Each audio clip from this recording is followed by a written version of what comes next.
Hey, what's up guys? Welcome back to another video. This time I just want to talk about the recently revealed Lego Ninjago stuff that's all coming out in August, at least in the US. Sometimes release dates are different for continents or whatever.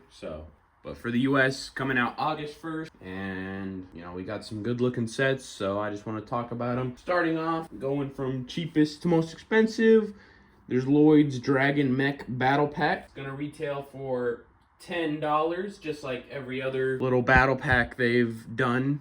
I think this is the third one they're on. And I mean, doesn't look bad. The mech build looks pretty identical to the Kai mech battle pack. You can see in the bottom right there. So nothing special there, but it's a cheap way to get 3 figures of Lloyd, Jay, and a Loyalist, which is a decent enough little villain figure. It'll be for sure a pickup for me. I've gotten the other two. They're cheap. I like the figures, but nothing crazy.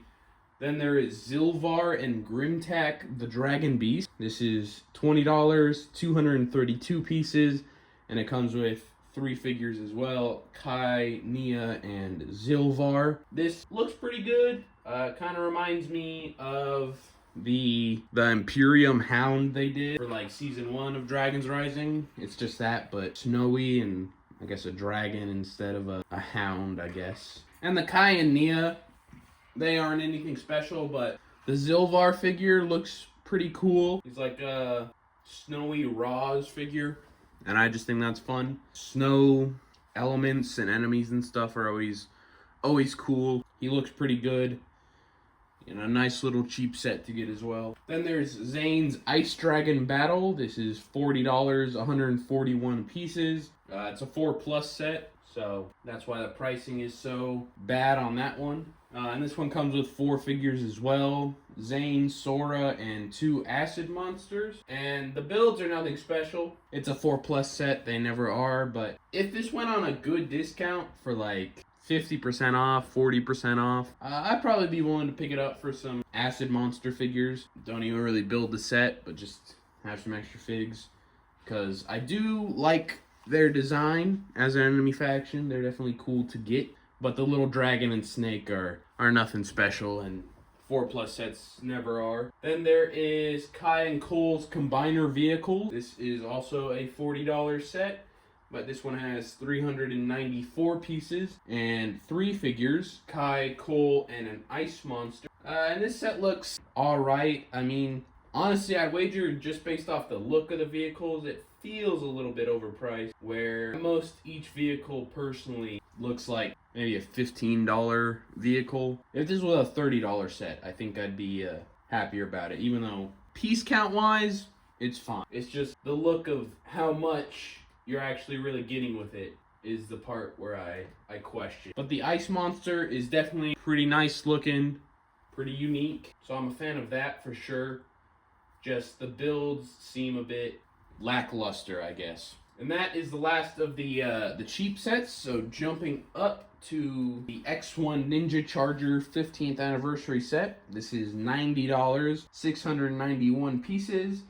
And it has 3 figures as well. Kai, General Cryptor, and the Elemental Master of Shadow as the special anniversary figure. This has been revealed for a while, and I just hadn't gotten around to talking about it. I didn't really feel like making a short just about it, but it's been talked about, and I for sure find it disappointing. I mean, it's the 3rd remake, or not the 3rd remake, it's the 2nd remake of the X1, 3rd total that we've gotten for it. It was made for the last line of Legacy as well, and for some reason, each of them keeps looking less and less like the show, where, this one doesn't even look like it, so partially it feels like it was just meant to be a completely unrelated, some unused design or something they had lying around for a Kai car, and they just decided to call it the X1, alter it a bit maybe, and make it a 15th anniversary set. Also overpriced, of course. $90 is a little bit silly. It's actually funny, anecdotally, while going to a local Lego store, one of the Lego store employees,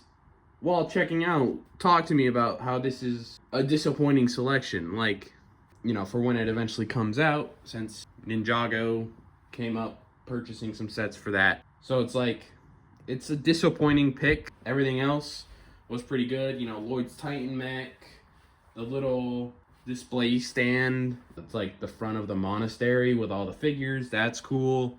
The big old town set. That's cool. They decided to round it out with something that's very disappointing. And then I'd also say Cryptor kind of looks meh. He doesn't have the more specialized like shoulder armor pieces. He's just got like a more standard pauldron, obviously because that's in production, but it's just not as cool, which is a slightly disappointing thing. But all around disappointing set. At some point I would probably still pick it up on a sale though. This is the one anniversary set where it is not worth it full price. Next, there's Wildfire's Transforming Dragon Mech, $90 as well. This one has 821 pieces with 6 figures. Wildfire, Aaron, Sora, an acid monster, a snow monster, and Empress Beatrix. This looks like a pretty decent set, at least. The transforming stuff can be fun. The jet mech right there on the bottom middle, that's definitely a really fun set, really nice. It's up there as one of the better mechs to me. Not top tier over the Titan mechs, but still pretty damn good. Just for me, I don't know, the mech part on this one looks a little funky, where I don't know if it works as well while also trying to be, you know, a dragon. It just seems a bit strange, but it's nice to get a new Wildfire figure, it seems like. We were stuck on, I think, like 2 total figures, and the only change up for a while was whether or not she had shoulder armor, and that was it. So, an updated figure is definitely nice to see. Next, we've got Battle at the Dragon's Blade. This is $100, 1,016 pieces, and 4 figures. Jin, Mira, Master Ivo, and an Oni Warrior. This is for the Ninjago Legends subline, and those have been some pretty neat, interesting sets. The one complaint I will have for them is I don't know if I'm a fan of the little black display piece for most of them, like the base. It takes up pieces, which I feel probably inflates the price a little bit. At least it inflates the piece count. And then, you know, it can be kind of neat, but in some examples, it doesn't work. Like, I've got the Fire Mech right there. That's a Ninjago Legends one. You can see the display base a little bit. And at least for displaying the mech, maybe I can accept maybe I'm the one doing something wrong. But it's got issues, at least with me and mine, where it doesn't stay up properly. So like, I've honestly thought about just completely getting rid of the base and just having the mech, because, you know, it works plenty well just standing on its own. So I don't like that part of the Legends stuff, but the sets themselves definitely look cool. The specific complaint I'll have against the Dragon Blade set is I think the like dragon skull and blade through it could have worked as a solo display piece for like, I don't know, 70, 60 bucks, somewhere around that price range, if I had to estimate what it would end up as if you take away the mech and the dragon on top of it, because those just seem kind of tacked on. Like, it doesn't really seem to work as a cohesive display piece, at least personally. Like, those dragon mech could have been separate, you know, 40 bucks, whatever, 50, however much you price that, and then split the blade up, and then at most you say, hey, you can combine them if you end up getting both. That's just my take. I don't think it looks that complete. I like the skull and the blade. Then there is the Land Bounty, $130, 1,214 pieces, and it has 6 figures: Lloyd, Nia, Jay, Zane, an acid monster, and a fire monster. This looks pretty nice. I more or less like the design of it. I'll be interested to pick it up at some point. I probably won't like it as much as, say, the Temple Bounty, you know, more conventional ship bounty, but it definitely looks like a neat set. Looks decently sized, and it's priced well, and the look of it's pretty nice. Then there is a pretty exciting set, the Twin Titan Mechs, $140, 1,707 pieces, and it comes with 3 figures, Kai, Nia, and an Oni Warrior.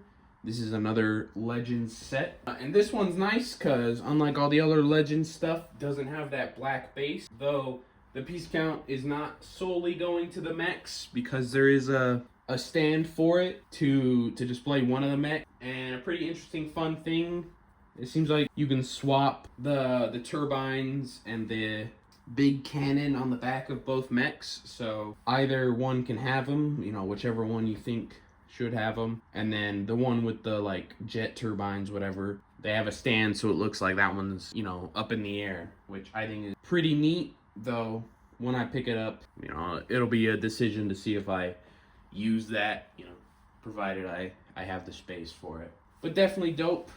They look very nice. I don't think I'll probably like them as much as Kohler Lloyd's Titan mech, just because those got a full 1,000 pieces just to beef up just their mechs. But that's not to say that these are bad looking, because they're not.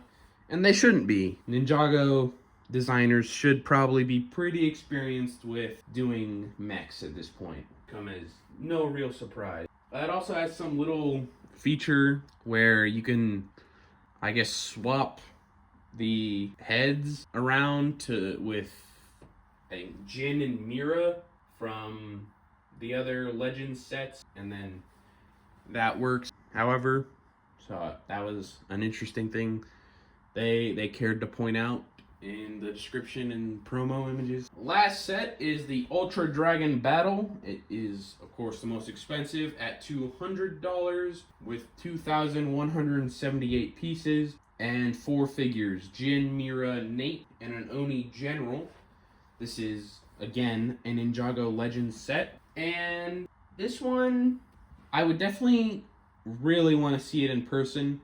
I'm sure, you know, it's got like the size. I'm sure it's going to be a huge set where it's got quite a bit of presence. But I'm not sure about the design they went with for the Ultra Dragon.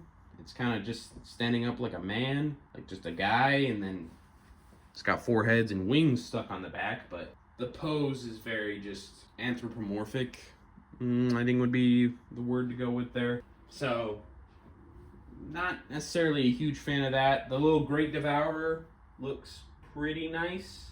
This is probably the best use case for the little display base that all of these sets have. But I will say, the box art for it does a lot of heavy lifting to really make the dragon pop. And I mean, it's really good box art, but you know, assuming this is out at a Lego store come August, I'll be curious to see, you know, and help that, I guess, decide if I get this one, because I'm not that big on dragons, and this one's definitely a little bit funky, but a little bit cool. So I'll have to decide which one it is more to me. But that's all the Ninjago sets. So if you want to see more Lego related content, make sure to leave a like, subscribe, do all that, and I'll see you in the next one. Peace.